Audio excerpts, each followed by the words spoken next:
asalaamaaleykum maa ngi tudd Mouhamadou Lamine Samba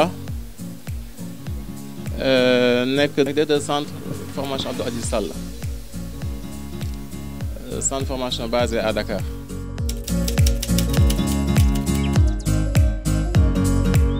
Ok handball maa ngi ko commencé en 1985 boobu maa ngi woon Delafosse IAAS laa commencé handball. Cécile mi nekk xamante ne moo nekk directeur stade de l'amitié moom moo ko mu njëkk a dugal ci handball mais nag dañ jàlloon ba ma ca Senghor mais Senghor tamit mu nekkoon foofu son professeur moom ma ci dugal.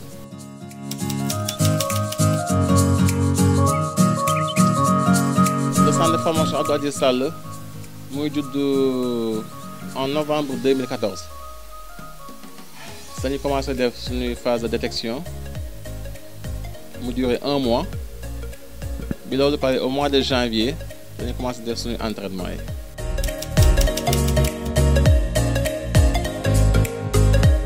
Ok centre bi li ko taxoon jóg mooy consulter la woon rek parce que le fait Abdou Aziz Sall de son vivant da doon tout le temps di prôner ay VSD wala ay. Campagne bu amee nii wala vacances bu amee mu mën a dañ la xale yi liggéey leen ci loolu la ma Ibou Sall woowee ne ma Ibou Diaw soxal na ma pour que ñu mën a créer un centre donc l'idée de la création dañ ko continuer mais Ibou Diaw moo ñëw ne nañ créer centre bi donc fa la jóge.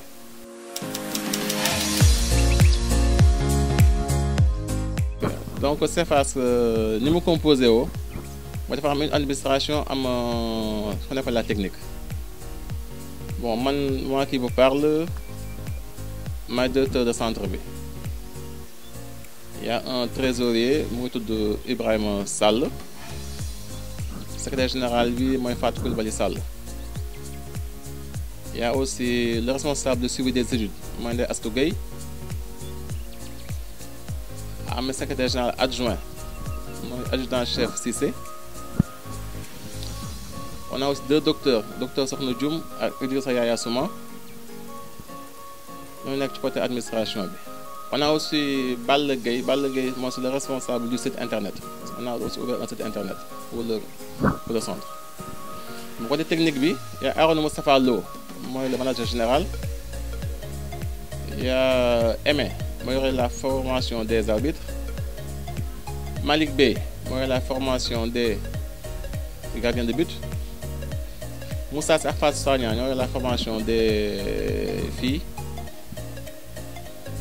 Annie Badredien, D-Line, Ahmatar Sall, nous avons la formation des garçons.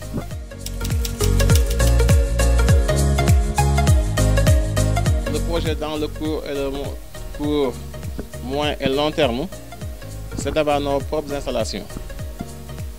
Parce que c'est pas quoi moi former des hommes en passant par l'étude et le sport. Je précise bien. Donc, étude et sport. Je n'ai pas dit sport, mais étude et sport.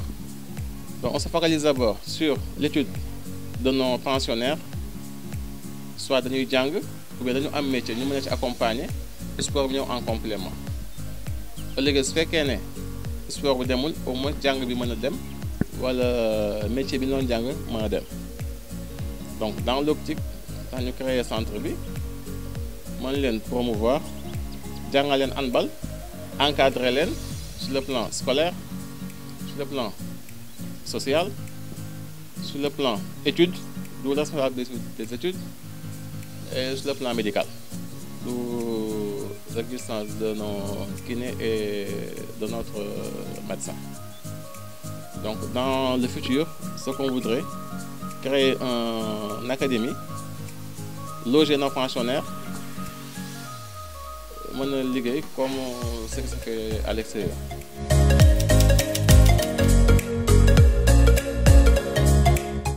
Bon, de 2015 à 2018, on a eu à former quand même pas mal de jeunes. Actuellement, ces jeunes-là, nous avons joué le championnat national, que ce soit en filles ou en garçons. cycle bobo c'est terminé, on a recommencé un nouveau cycle avec maintenant des jeunes moins âgés. Parce que première phase, c'était 14, 15, 16. Aujourd'hui, on est côté minimi, 11, 12, 13. Moi, dans le long terme. Donc, si nous avons 17 ans, nous avons au moins 4 ans d'apprentissage. Et puis, les gens qui ont 15 ans ou 16 ans. C'est ce que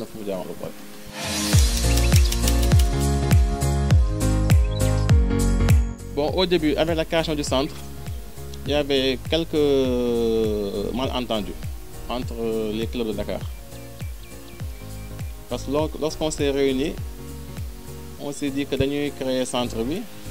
Donc, une fois le staff mis en place, nous allons faire détection hors handball. Mais les autres ont dit que tu réunion, nous avons fait hors handball, nous allons bédi sur nos dômes. On s'est dit oui, donc ce qu'on va faire maintenant, nous allons faire par pôle. Une fois détection, nous avons fait au mois de novembre 2014. Nous avons fait pôle Guédiawaye pour les zones qui sont fofou. Nous avons fait pôle Thiaroye, autant pour moi, pôle Rufisque, ça regroupe peut-être Rufisque, Thiaroye et Keur Massar, et pôle Dakar. Les équipes Médina et Sacré-Cœur. Lors de ce lancement aussi, l'équipe yep, on les a appelés, on les a expliqué le projet. Donc tout le monde était d'accord. Bien de détection et ça, nous avons dit que pour nous avoir centre. Mais si on dit que c'est la première fois santé au Sénégal, donc pour nous ce sujet beaucoup pour nous pour nous liggéeyaate. Mais l'autre difficulté aussi que nous rencontrons, l'aspect financier. Parce que pour le matériel, on n'a pas de problème. On a nos deux hibos qui nous amènent du matériel, que ce soit dans le matériel ou le textile. Mais sur le plan moyen financier, vu que nous avons sur le plan scolaire, sur le plan social et médical, donc on a le poste, on va utiliser. Donc on a géré le poste.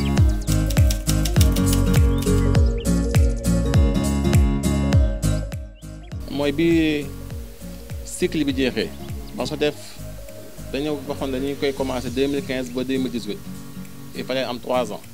Puis 3 ans yi matee on se dit que dañuy reprendre un nouveau cycle. Moi personnellement je l'ai pris sur moi, j'ai convoqué une réunion chez moi. Donc convoqué réunion bi il y avait tous les membres ñu ne léegi bilan bi c'est quoi. Ñooñu bon durant tous les 3 ans on faisait des bilan financier ak bilan sportif chaque trimestre. Donc comment allons-nous faire avec ces joueurs-là?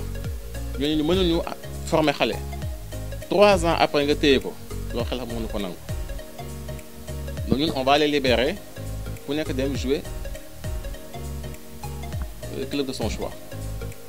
Malheureusement foofu aussi avant aussi un autre problème parce que avant ñuy commencer sax yenn club yi commencé nañu woo xale yi mais club bu am récépissé réaffilié waat donc kooku boo jëlee joueur am da nga ko déprotégé mais ñun en amont fekkoon na quand même ñu jëloon xale yi libéré leen mais c'était pas encore officiel la noonu xaar le moment venu pour ñu officialiser ko. Bon après am quelques malentendus ñun après les autorités yi nekk ci handball bi finalement ñenn ñu joué. Réserve Abnati, bon, après du stop pour moi. Ça, c'est un peu de poisson. Mais à notre niveau, nous, on avait libéré, mais ce n'était pas encore officiel. Là, nous avons venu l'officialiser.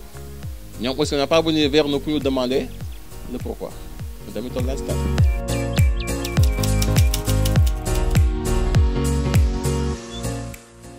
Même en 2018, on a voulu jouer 2017, on a voulu jouer le championnat régional.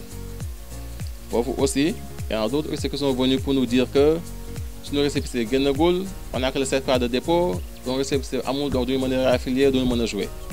Aussi, bien pour le aussi de la D2. Le championnat s'est tiré en longueur au mois de juin. J'ai dit qu'au mois de juin, examen là, donc nous engager les le championnat bon tellement commencé le mois de juin de surcroît koor gi commencé ngay joué loo xale ay 15h 16h kooku moom du ma leen recevoir dafa doon samay doom mais su objectif yi dañ la woon jouer le championnat régional et loolu moo tax moom année boobu tamit on n'a pas pu jouer année bi stop ñu war a jouer bon ba aussi problème yi commencé à surgir mais bon c'était pas important pour nous mais avec le nouveau cycle là on a nos gamins dañu engagé wu en minime commencé jouer fekk un championnat am na bien sûr.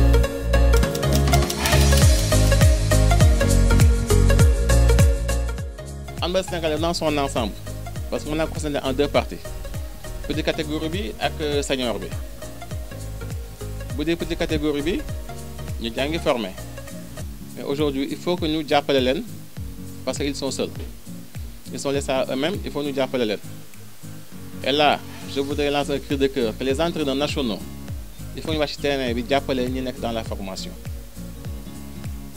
parce que ëllëg les équipes de première division dañuy jël ci xale yoo ñuy former bëgg leen utiliser en senior te pare guñu donc ça serait bien que équipe yi nga xamante ne dañ nekk en première division te amuñu petite catégorie ñu commencé ci liggéey nànk-nànk pour que liggéey mën a jëm kanam parce que handball Sénégal moom vraiment fu nekk nii mën a gën a baax moom pour ne pas dire que baaxul. ñaanal leen gàccu ànd fi mu yaakaar ne bëgg na fa dem mu weesu ko là aussi je lance un appel que mën ngeen compter sur la collaboration franchise et entière de CEFAS lépp lu ngeen soxla fu ngeen ñu woo nañ ñëw ñaanal aussi milieu bi aussi ñu toog waxtaan def assise u handball bi parce que aussi on a pas mal de problèmes te ay incompréhension kese la ñaanal defi ñi fi jógee notamment notre parrain Abdou Aziz Sall ñaanal tamit njabootam ñi nga xam ne tamit yàquñu si dara parce que nous ont laissé porter le nom parce que ñaan